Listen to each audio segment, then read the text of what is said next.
Hello दोस्तों। ICSC में एकांकी संकलित है संस्कार और भावना। हम इसी एकांकी का रिवीजन कर रहे थे और इसी के कंटिन्यूएशन में पहले हमने माँ का चरित्र देखा था, उसका विश्लेषण किया था। आज हम माँ के बेटे, छोटे बेटे अतुल के बारे में, अतुल के चरित्र का विश्लेषण करेंगे। परीक्षा की दृष्टि से अतुल और उमा, ये इनका चरित्र चित्रण महत्वपूर्ण है। ये दोनों पात्र बहुत महत्वपूर्ण भूमिका निभाते हैं। तो सबसे पहले जब हम चरित्र चित्रण करते हैं, आप जानते ही हैं, आप पात्र का परिचय लिखते हैं, संक्षिप्त परिचय लिखते हैं। तो इसको यहीं से शुरू कीजिए कि संस्कार और भावना एकांकी विष्णु प्रभाकर द्वारा रचित है और इस एकांकी का एक प्रमुख पात्र है अतुल। अतुल माँ का छोटा बेटा है। माँ का कोई नाम तो दिया नहीं है, माँ पूरे उस संक्रांति युग की हिंदू नारी का प्रतिनिधित्व कर रही है। तो आप लिखेंगे कि अतुल माँ का छोटा बेटा है। माँ और बेटा अलग अलग रहते हैं। अतुल यद्यपि माँ के साथ रहता है, तथापि मन से वह बड़े भाई का विरोधी नहीं है। तो दोनों भाइयों में आपस में प्रेम है। तो ये यहाँ पे उसकी विशेषता आ रही है कि वो भाई का विरोधी नहीं है। माँ ने तो उसे विजातीय विवाह करने के कारण घर से अलग कर दिया है, लेकिन अतुल अपने भाई का विरोधी नहीं है। बड़े भाई के घर केवल दफ्तर के काम से ही आता जाता है।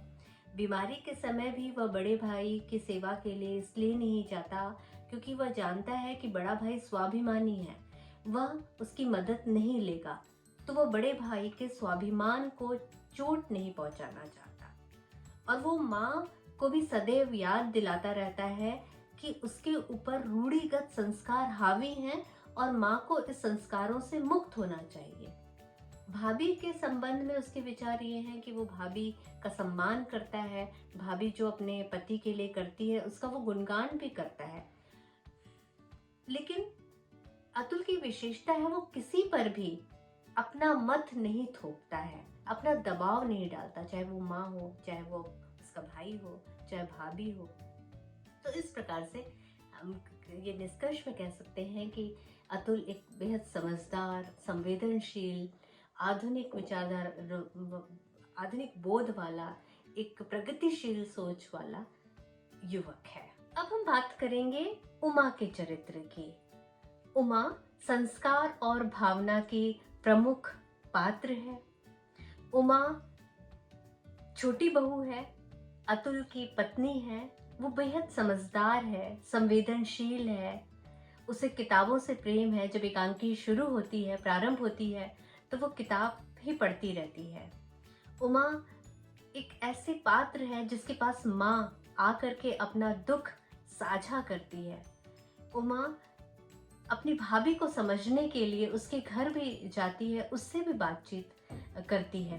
तो इस प्रकार उमा पारंपरिक ढंग के पारिवारिक संबंधों को तोड़ना उपयुक्त नहीं समझती और वो अविनाश की पत्नी के बारे में भी पहले उसका जो दृष्टिकोण था वो निष्पक्ष नहीं था जितना कि अतुल का था। और वो माँ के दुख को देख करके बहू के पास, अपनी भाभी के पास पूछने जाती है, लेकिन जब वह विजातीय बहू अपनी भाभी से बातचीत करती है तब उसको उनसे प्रेम हो जाता है और वो समझ जाती है कि उसकी भाभी कहीं भी गलत नहीं है। और फिर वो वापस आके माँ से ये सब कुछ कहती है और वो एक कड़ी बनती है कि माँ रूढ़िगत संस्कारों से मुक्त हो पाती हैं। तो इस तरह से हम लिख सकते हैं कि उमा जो है वो माँ की तरह रूढ़िगत संस्कारों से जकड़ी नहीं है और इधर अपने पति की तरह तर्क संगत भी नहीं है, लेकिन फिर भी वो एक समझदार बहू के रूप में, एक समझदार युवती के रूप में, एक आधुनिक बोध और उसका जिसके पास अपना खुद का विवेक है, जिसके पास अच्छा और बुरा को समझने की शक्ति है, एक ऐसी स्त्री है। और भावना के चरित्र विश्लेषण के बाद अब हम बात करेंगे एकांकी के उद्देश्य और शीर्षक पे।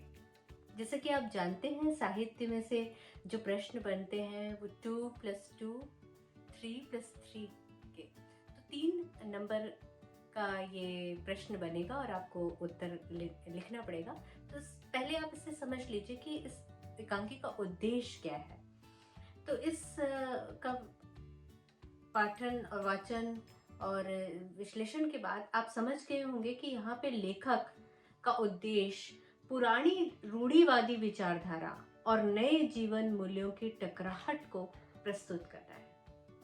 अतः इस टकराहट से उत्पन्न जीवन दृष्टि ही इस एकांकी का उद्देश्य है।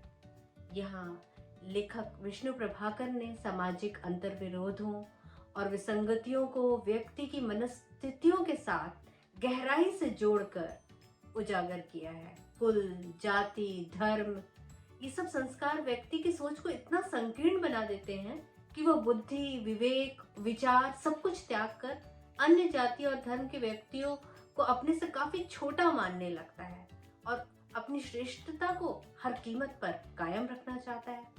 इसी विसंगति को लेखक ने बड़े ही मनोवैज्ञानिक ढंग से प्रस्तुत किया है। माँ के जो मनोभाव भूमिका है उसके बदलाव को बहुत ही सहज ढंग से उभारा है।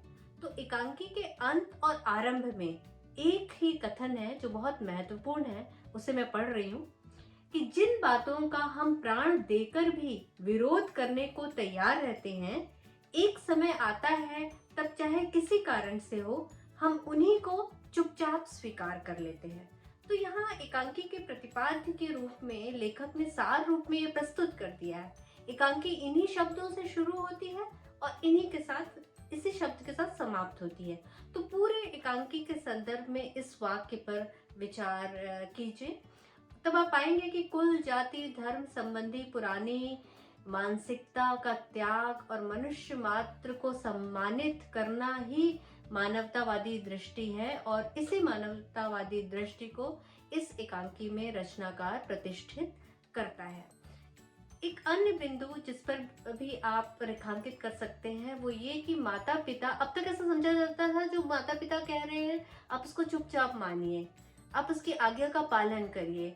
लेकिन यहाँ पे दो पीढ़ियों की भी टकराहट है, जहाँ पे जो आधुनिक पीढ़ी है, जो उनके बेटे हैं, वो गलत बातों को स्वीकार नहीं कर रहे हैं, लेकिन वो अपने दायित्वों के प्रति भी बहुत ईमानदार हैं। माता पिता का ये दायित्व है कि वो बच्चे का पालन पोषण करें, तो ये उस पर कोई एहसान नहीं कर रहे हैं। तो इस दृष्टि से भी एकांकी जो है महत्वपूर्ण हो जाती है और ये भी रचनाकार का उद्देश्य है ये बतलाना पुरानी पीढ़ी को कि वो ये ना समझे कि उन्होंने बच्चे को पाला पोसा है तो उसके ऊपर कोई एहसान किया है, ये उनका दायित्व था। तो दायित्व के भी दृष्टि से देखे जाए तो इस एकांकी अपने उद्देश्य में सफल होती है। तो एकांकी का उद्देश्य आपको लिखना होगा। अब हम एक और महत्वपूर्ण प्रश्न की बात करेंगे जो शीर्षक से संबंधित होता है। प्रश्न इस प्रकार से आता है कि शीर्षक सटीक है, ये शीर्षक के औचित्य पर लिखिए। तो जिस तरह से प्रश्न होता है उसी तरह से उत्तर लिखना होता है कि शीर्षक अगर सटीक है ऐसा पूछ रहा है तो आपको लिखना होगा ये कि ये शीर्षक बिल्कुल सटीक और उपयुक्त है, और फिर उसको सिद्ध करना पड़ेगा कि क्यों। तो कहाँ जो एकांकी है उसकी मूल संवेदना उस शीर्षक से के माध्यम से स्पष्ट हो रही है, ये आपको सिद्ध करना है। तो संस्कार और भावना, जैसे कि हम बार बार चर्चा कर रहे हैं कि इस एकांकी में संस्कार और भावना दोनों के बीच एक संघर्ष है। माँ उस संघर्ष से जूझ रही है। माँ के दो बेटे हैं, अतुल और अविनाश। अविनाश ने विजातीय विवाह कर लिया है, इसीलिए संस्कारों के कारण माँ उससे अलग है। लेकिन बाद में उनका हृदय परिवर्तन होता है, ममता की विजय होती है और वो अपने बेटे को अपनाने के लिए, वापस घर लाने के लिए तैयार हो जाती हैं।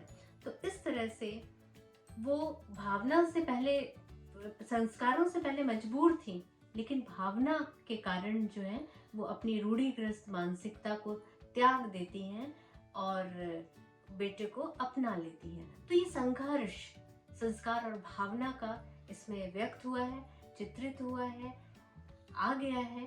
इसीलिए ये शीर्षक उपयुक्त है, सटीक है। धन्यवाद।